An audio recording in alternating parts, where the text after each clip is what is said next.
Bab 3088. Terus menguji. Anak ini terlalu licik. Murid-murid di sekitarnya berkumpul untuk membunuh orang ini. Mendengar bahwa Erikin menggunakan murid sekte sihir sebagai percobaan, lelaki tua berambut abu-abu itu berteriak dengan marah dan memberi perintah. 5 kultivasi iblis juga kehilangan kesabaran. Bersama lebih dari 10 kultivasi iblis, mereka bergegas menuju Erikin. Pergilah. Erikin sangat siap untuk ini.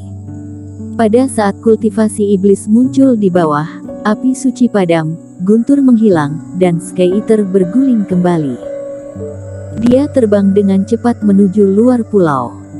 Kemana harus melarikan diri? Kelima kultivasi iblis ini adalah yang paling heboh, dan diganggu oleh Erikin hampir 2 batang dupa. Mereka tidak sabar untuk menelan daging Erikin secara langsung. Set. Erikin tidak memilih untuk melarikan diri ke langit, melainkan keluar pulau, sehingga di tengah jalan, kultivasi iblis terus bangkit dan menghalangi Erikin. Apakah teman seiman terjebak?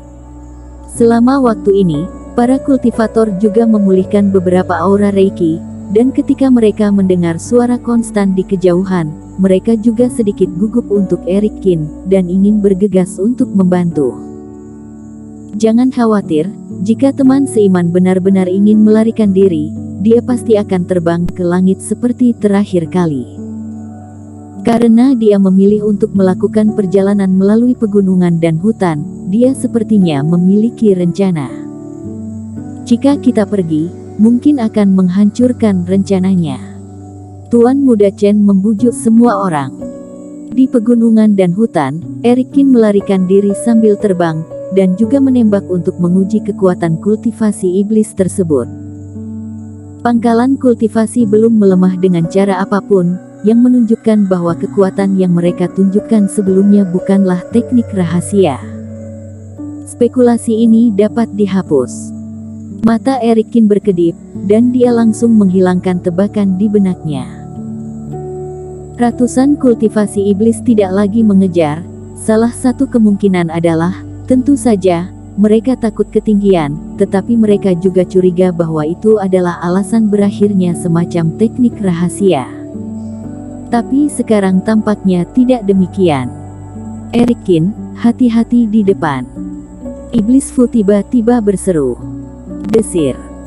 Di depan Erikin, kehampaan di pegunungan dan hutan terpelintir, dan 3 kultivasi iblis muncul lagi.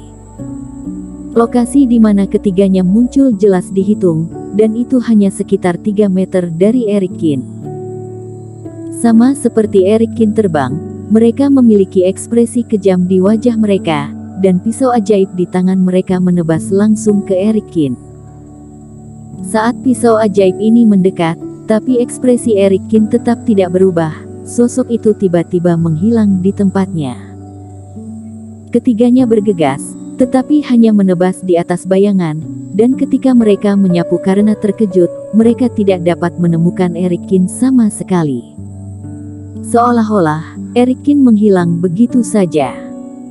Segera setelah itu, ketiganya tiba-tiba merasakan gelombang panas di punggung mereka.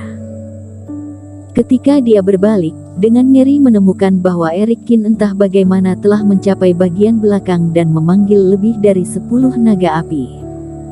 Mereka ingin menyelinap menyerang Erikin, tapi malah diserang. Naga api menghantam punggung ketiga orang itu, menyebabkan ketiga kultivasi iblis itu langsung jatuh ke tanah, membunuh mereka di tempat. Berhenti mengejar. Melihat Erikin dengan cepat terbang ke tepi hutan gunung, seorang lelaki tua terbang di belakangnya dan menghentikan kerumunan. Penatua kedua, bajingan ini benar-benar licik. 5 kultivasi iblis yang disiksa dalam waktu yang lama dalam keadaan malu, menggertakkan giginya. Tidak mengejar. Melihat kultivasi iblis berhenti, Erikin juga berhenti. Begitu dia mengangkat tangannya, dia memainkan teknik naga terbang lagi, yang jelas-jelas provokatif. Tikus aman. Penatua kedua dengan wajah pucat, menghancurkan naga api dengan lambaian tangan.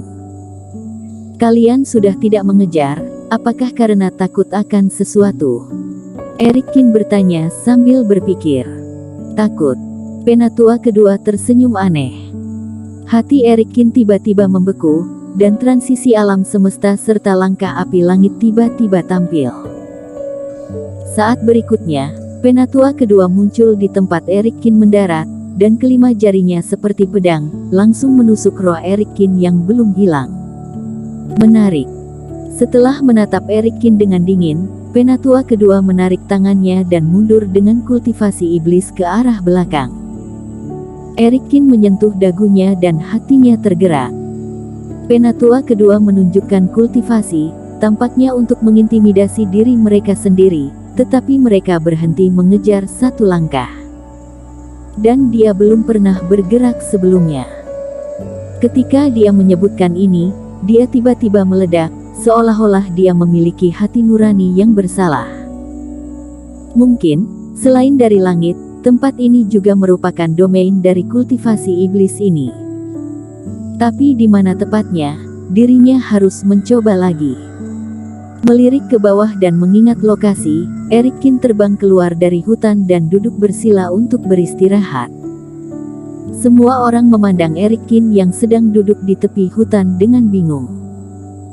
Erik Kin tidak mengatakan sepatah kata pun, dan semuanya tidak tahu apa yang dia pikirkan. Segera, Erik Kin mendapatkan kembali kekuatannya dan terbang ke hutan lagi. Bajingan itu kembali lagi. Melihat sosok Erik Kin terbang masuk, kultivasi iblis yang bersembunyi kembali diam-diam mengutuk dalam hati mereka. Ini benar-benar tidak ada habisnya. Dan kali ini, Erik Kin tidak kembali ke posisi semula, tetapi mengeluarkan harta karun.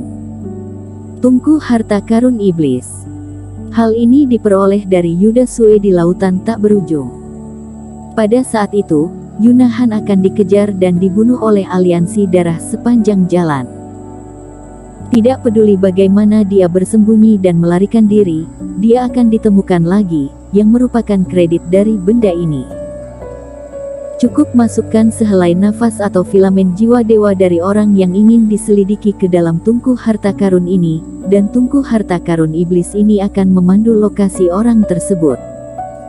Ketika Erik Kin bertarung melawan kultivasi iblis ini sebelumnya, dia juga mengumpulkan sebagian darah dan nafas dari kultivasi iblis ini. Itu benar, dia disiksa oleh dirinya sendiri untuk 2 dupa, 5 kultivasi iblis. Namun, wilayah rahasia di galaksi berbeda dari dunia luar, dan Erik Kin tidak tahu apakah benda ini bisa berguna. Saat ini, dirinya secara acak memilih seberkas nafas dan melemparkannya ke dalam tungku harta karun iblis. Tungku harta karun iblis memancarkan cahaya sedikit, dan embusan napas perlahan muncul. Berhasil. Mata Erik Kin sedikit cerah, merasakan bahwa napasnya tidak jauh darinya, dan terbang dengan tungku harta karun di tangannya. Di hutan pegunungan itu, kelima orang itu masih menyembunyikan sosok mereka. Aku akan menunggu saat ini untuk mengubah posisi dan pergi ke sisi lain pulau. Bahkan jika orang ini masuk lagi, dia mungkin tidak akan bisa mencapai daerah kita. Salah satu kultivasi iblis berkata kepada temannya saat pulih dari luka-lukanya. Ya, cara persembunyianku luar biasa. Dengan kelicikan anak ini, aku hanya bisa mengandalkan bombardir untuk menemukannya. Pulau ini sangat besar, kemungkinan menemukan kita sangat kecil. Tapi para kultivator ini sedikit merepotkan dan tidak tahu kapan mereka akan pergi. Jelas tidak mungkin untuk menangkap mereka sekarang. Apa yang dipikirkan kultivasi iblis ini adalah menunggu Erik Kin pergi setelah kegagalan berulang kali, dan menunggu kultivator di belakang mendekat dan menemukan cara untuk menghancurkan orang-orang itu. Melarikan diri untuk hidup. Diamlah, anak itu mulai terbang lagi.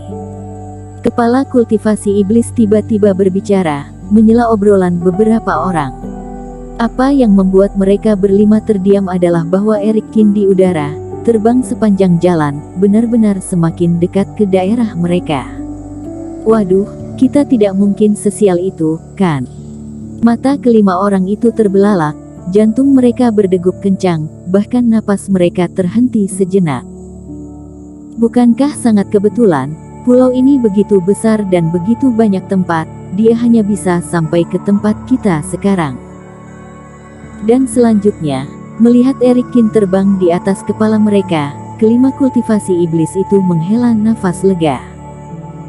Namun, sebelum mereka bisa melepaskannya, mereka ngeri melihat Erikin terbang kembali. Bersambung.